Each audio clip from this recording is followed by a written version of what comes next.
بسم اللہ الرحمن الرحیم ووجدک ضالا فہدی۔ محترم حضرات، قرآن شریف کے 30ویں پارے کی ایک آیت آپ حضرات کے سامنے پڑھی گئی ہے۔ اس آیت پاک کا ترجمہ یہ ہے کہ آپ گم ہو گئے تھے، ہم نے آپ کو واپس کیا۔ اور اس آیت پاک میں اللہ تبارک و تعالی نے ایک واقعے کی طرف اشارہ فرمایا۔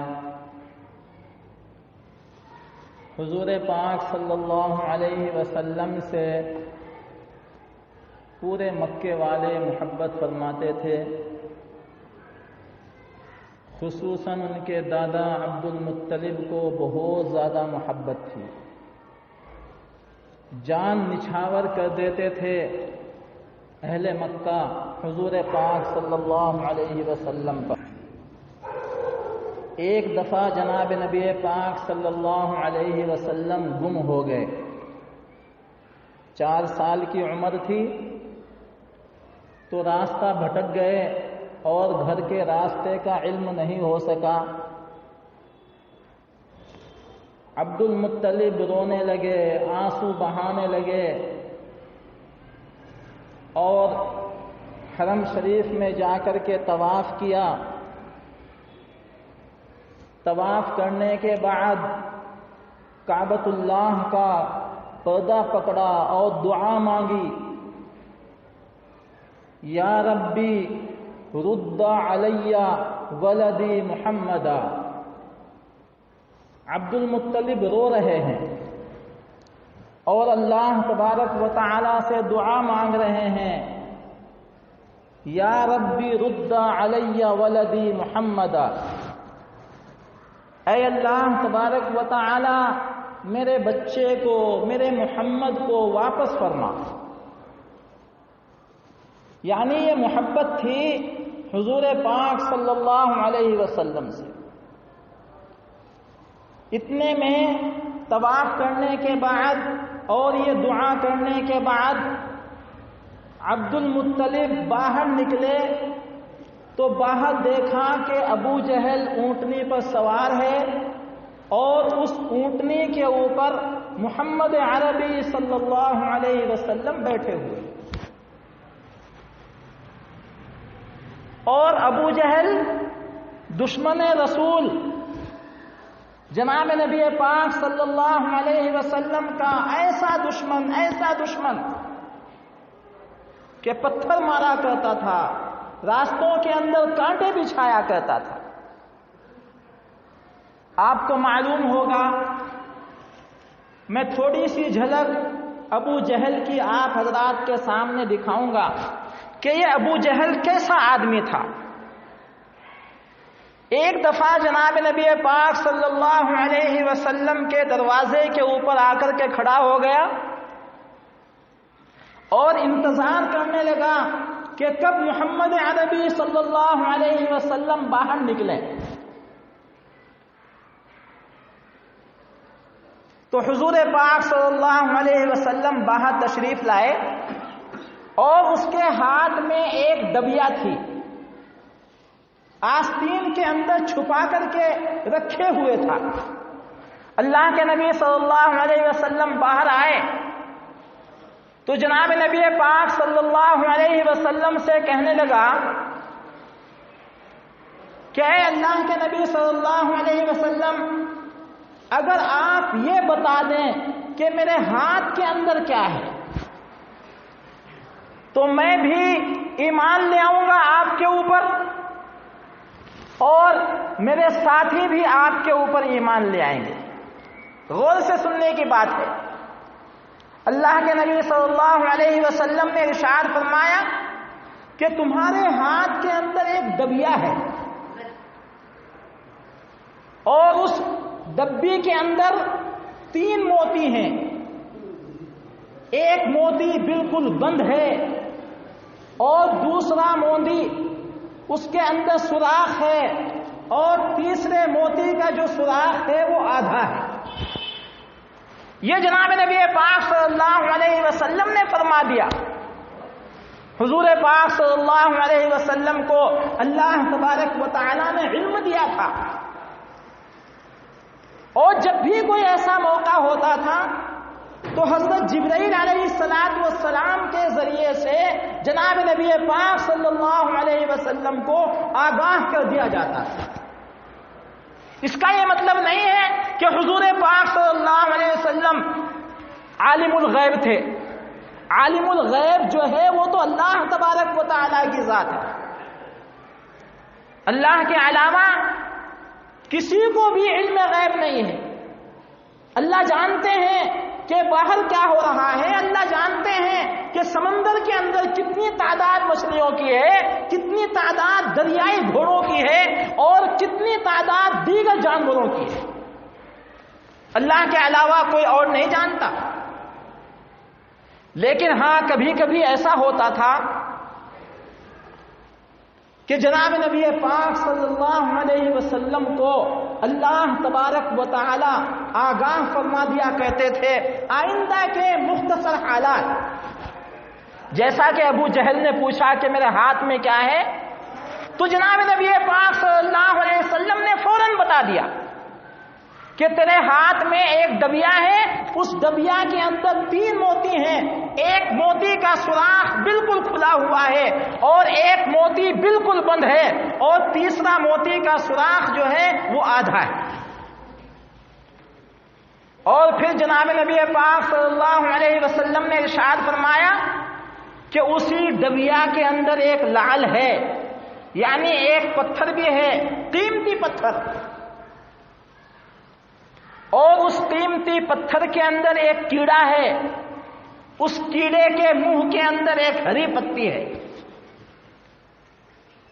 اندازہ لگائیے آپ، اللہ کے نبی صلی اللہ علیہ وسلم نے پوری چیزیں بتا دی. ابو جہل کہنے لگا کہ مجھے کیسے معلوم ہوگا کہ اس چھوٹے سے لعل کے اندر، اس پتھر کے اندر ایک کیڑا ہے، اور اس کیڑے کے اندر، اور اس کیڑے کے منہ کے اندر ایک چھوٹی سی ہری پتی ہے، مجھے کیسے معلوم ہوگا؟ اللہ کے نبی صلی اللہ علیہ وسلم نے ارشاد فرمایا کہ اس کو توڑ دو، توڑ کر کے دیکھ لو. لیکن وہ ششو پن کے اندر پڑ گیا کہ یہ میرا قیمتی موتی ہے، قیمتی لعل ہے، اگر میں اس کو توڑوں گا اور اس کو پاش کروں گا تو اس کی قیمت ادھوری ہو جائے گی اور یہ بے قیمت ہو جائے گا. تو ایک صحابی کہنے لگے کہ ابو جہل، اگر یہ ضائع ہو گیا اور حضور پاک صلی اللہ علیہ وسلم کا کہا ہوا جھوٹ نکل گیا تو میں اس لعل کی قیمت دے دوں گا. تو ابو جہل نے اس پتھر کو توڑا، قیمتی پتھر تھا، تو دیکھا کہ یقیناً اس پتھر کے اندر ایک کیڑا ہے اور کیڑے کے منہ کے اندر ایک ہری پتی. ابو جہل حیران رہ گیا، ششدر ہو گیا، اور پھر حضور پاک صلی اللہ علیہ وسلم نے اس پتی سے سوال کیا اور اس کیڑے سے بھی سوال کیا کہ تم اس پتھر کے اندر کب سے ہو؟ تو وہ کیڑا کہنے لگا کہ مجھے معلوم نہیں ہے میں کب سے ہوں، لیکن مجھے اتنا معلوم ہے کہ روزانہ میں آپ صلی اللہ علیہ وسلم کے اوپر 10 دفعہ درود شریف کا نذرانہ بھیجتا ہوں، اور اللہ تبارک و تعالی مجھے روزانہ 3 ہری پتیاں دے دیتے ہیں. رزق پہنچا رہے ہیں اللہ تبارک و تعالی. انسان پریشان رہتا ہے رزق کے تعلق سے، اور اس پریشانی کے عالم میں انسان کیا کرتا ہے؟ اپنے دین کو بھی چھوڑ دیتا ہے، اپنی نمازوں کو بھی چھوڑ دیتا ہے، اور اپنی دینداری کو بھی چھوڑ دیتا ہے، قرآن پڑھنا چھوڑ دیتا ہے، اس رزق کے پیچھے مرتا ہوا رہتا ہے۔ رزق کا مالک اللہ تبارک و تعالی ہے، جتنا لکھ دیا ہے یقیناً اتنا مل کر کے رہے گا۔ اور ایک بات اور میں آپ حضرات کو بتاؤں کہ رزق کے اندر برکت آتی ہے درود شریف کے پڑھنے سے۔ درود شریف آپ زیادہ سے زیادہ پڑھیے، پھر دیکھیے اپنے رزق کے اندر کیسی برکتیں نازل ہوں گی۔ یہ واقعہ ہمیں بتا رہا ہے۔ ابو جہل کا نام آیا تو یہ واقعہ مجھے یاد آ گیا، اس لیے میں نے آپ حضرات کو بطور پیغام کے اور بطور ہدایت کے، بطور سبق کے یہ واقعہ آپ حضرات کے سامنے عرض کر دیا۔ میں عرض کر رہا تھا کہ یہ ابو جہل حضور پاک صلی اللہ علیہ وسلم کو اونٹنی کے اوپر بٹھا کر کے لے آیا۔ عبد المطلب جب طواف کر کے اور دعا کر کے باہر آئے اور پریشانی کی حالت میں، اور دعا یہ فرمائی یا ربی رد علیہ ولدی محمد، روتے ہوا دعا کر رہا ہے عبد المطلب کہ اے میرے اللہ میرے بچے کو واپس فرما دے، وہ گم ہو گیا ہے۔ تو ڈھونڈ کر لانے والا کون ہے؟ یہ ابو جہل۔ اور جب عبد المطلب باہر نکلے تو دیکھا کہ ابو جہل کی اونٹنی کے اوپر حضور پاک صلی اللہ علیہ وسلم سوار ہیں اور ان کو اتارا۔ اتارنے کے بعد ابو جہل عبد المطلب سے کہنے لگا کہ اے عبد المطلب یہ بچہ کیا ہے؟ تو عبد المطلب کہنے لگے کہ میرا پوتا ہے، عبداللہ کا لڑکا ہے، آمنہ کا جگر ہے۔ کہ نہیں میں اس کا نام اس کا خاندان نہیں پوچھ رہا ہوں، وہ تو مجھے معلوم ہے، میں تو یہ پوچھتا ہوں کہ یہ عجیب لڑکا ہے، عجیب بچہ ہے کہ کیوں تم نے اس کے اندر کیا عجائب دیکھے؟ تو ابو جہل کہتا ہے کہ میں جب جنگل کی طرف گیا تو وہاں پر اس بچے کو دیکھا کہ ایک جھاڑی کا پتا پکڑے ہوئے ہے اور اس کو ہلا رہا ہے اور خوش ہو رہا ہے۔ اس کے بعد میں پہچان لیا کہ یہ تو عبد المطلب کا پوتا ہے، اس لیے میں نے اس کو اٹھا کر کے اونٹنی کے اوپر بٹھا لیا اور پیچھے بٹھا دیا۔ لیکن ابو جہل کہہ رہا ہے کہ میری اونٹنی بالکل نہیں چلی، اور اس اونٹنی کے تعلق سے آتا ہے کہ وہ کتنی تیز رفتار اونٹنی تھی آپ کو معلوم ہونا چاہیے۔ حضور پاک صلی اللہ علیہ وسلم جب حج کے لیے تشریف لے جا رہے تھے تو کفار مکہ نے ابو جہل سے کہا تھا کہ یہ اونٹنی ہمیں دے دو، یہ اتنی تیز رفتار ہے کہ اتنی تیز رفتار جو ہے کوئی پرندہ بھی نہیں اڑتا، یہ اونٹنی ہمیں دے دو اور اس کے بدلے میں 100 اونٹ لے لو۔ اتنی تیز رفتار اونٹنی، لیکن اللہ کے نبی صلی اللہ علیہ وسلم اونٹنی کے پیچھے بیٹھے ہوئے ہیں، اس وجہ سے اونٹنی نہیں چل رہی۔ کون کہہ رہا ہے؟ ابو جہل۔ کس سے؟ عبد المطلب سے عرض کر رہا ہے محمد عربی صلی اللہ علیہ وسلم کی داستان کہ پھر مجھے اچانک خیال آیا کہ کیوں نہ میں اس بچے کو آگے بٹھاؤں۔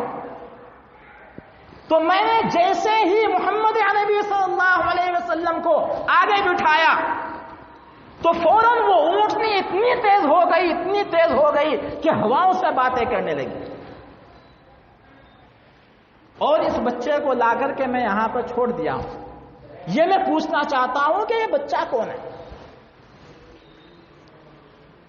تو عبد المطلب کہنے لگے کہ ابو جہل تجھے کیا معلوم ہے، یہ تو قوم کا امام بنے گا، اور جو قوم کا امام بنے گا اس کو آپ اگر پیچھے رکھیں گے تو تمہاری اونٹنی کیسے چلے گی؟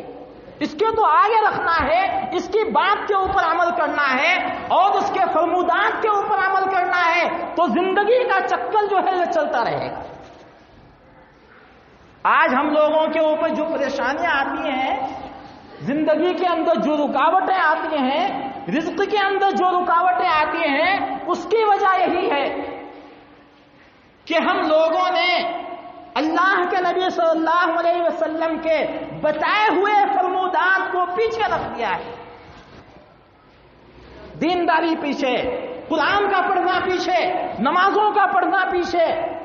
سب سے پہلے دکان کھلے گی، اس کے بعد جو ہے دینداری.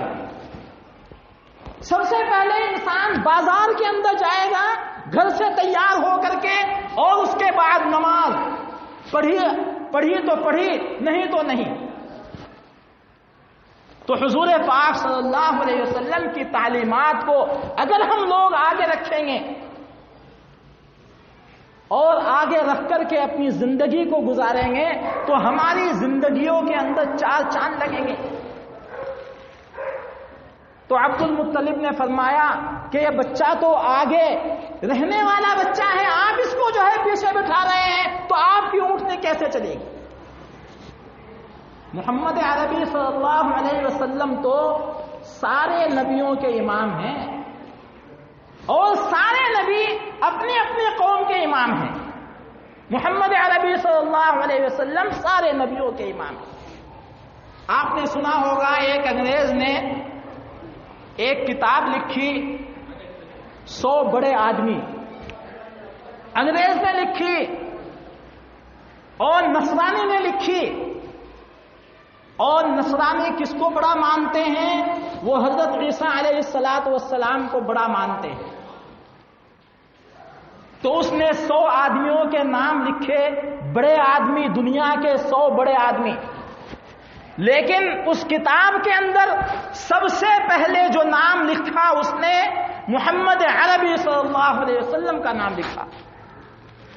صحافیوں نے اس سے پوچھا کہ آپ نصرانی ہیں، آپ انگریز ہیں، آپ تو حضرت عیسیٰ علیہ السلام کو بڑا مانتے ہیں، ان کا نام آپ نے کیوں نہیں لکھا؟ تو اس کا کیا جواب تھا؟ اس کا جواب یہ تھا کہ حضرت عیسیٰ علیہ السلام وہ قوم کے نبی ہیں، حضرت موسیٰ علیہ السلام قوم کے نبی ہیں، حضرت داؤد علیہ السلام قوم کے نبی ہیں، اور محمد علیہ السلام عالم کے نبی ہیں. اس وجہ سے میں نے ان کا نام سب سے پہلے لکھا. تو ہم لوگوں کو چاہیے، ہم لوگ قرآن شریف پڑھیں، ہمیں معلوم ہوگا ساری چیزیں. ہم لوگوں نے قرآن شریف کو پڑھنا چھوڑ دیا ہے. کتنے لوگ پڑھتے ہیں قرآن شریف؟ اگر پڑھتے بھی ہیں، کوئی آیت پڑھتے بھی ہیں تو اس کو سمجھنے کی کوشش نہیں کرتے. میرے محترم بزرگوں اور دوستوں، آپ گھنٹہ نکال لیجئے قرآن کے اسرار و رموز اور قرآن شریف کی حکمتیں، اللہ تبارک و تعالیٰ نے کیا کیا حکمتیں، کیسے کیسے سمندروں کا تذکرہ اور خزانوں کا تذکرہ اللہ تبارک و تعالیٰ نے قرآن شریف کے اندر بیان کیا. حضور پاک صلی اللہ علیہ وسلم ارشاد فرماتے ہیں، جس گھر کے اندر قرآن پڑھا جاتا ہے اور جو انسان قرآن پڑھتا ہے وہ ایسا ہے کہ جیسے اللہ تبارک و تعالیٰ سے باتیں کر رہا ہو. اور جس گھر کے اندر حدیث پاک پڑھی جاتی ہے، ترمذی شریف پڑھی جاتی ہے، بخاری شریف پڑھی جاتی ہے، مسلم شریف پڑھی جاتی ہے، وہ ایسا ہے کہ جیسے محمد عربی صلی اللہ علیہ وسلم سے بات ہو رہی ہو اور اللہ کے نبی صلی اللہ علیہ وسلم بات کر رہے ہیں. حدیث میں آتا ہے کہ سنن ترمذی جس گھر کے اندر پڑھی جاتی ہے، حدیث کی کتاب ہے، تو فرمایا گیا کہ ایسا ہے کہ جیسے محمد عربی صلی اللہ علیہ وسلم تمہارے گھر میں بیٹھ کر کے بات کر رہے ہیں. اس لیے میرے محترم بزرگوں اور دوستوں، ہم ایسے نبی کی امت میں ہیں جو نبی سب سے اعلیٰ، سب سے عرفہ، اور اس کا جو مقام ہے وہ سب سے اونچا مقام ہے. اللہ تبارک و تعالیٰ نے حضور پاک صلی اللہ علیہ وسلم کا مقام سب سے اونچا بنایا ہے. اتنا اونچا مقام کسی اور نبی کا نہیں. اس لیے ہمیں چاہیے کہ ہم اپنے نبی کی تعلیمات کے اوپر عمل کریں. اپنے نبی کی تعلیمات کو پہلے ہم لوگ آگے رکھیں اور پھر ہمارے اپنے کام دھندوں کو پیچھے رکھ کر کے چلیں، تب ہماری زندگیوں کے اندر برکت آئے گی۔ اللہ تبارک و تعالیٰ سے دعا ہے کہ اللہ عمل کی توفیق عطا فرمائے۔ آمین۔ واخر دعوانا الحمدللہ رب العالمین۔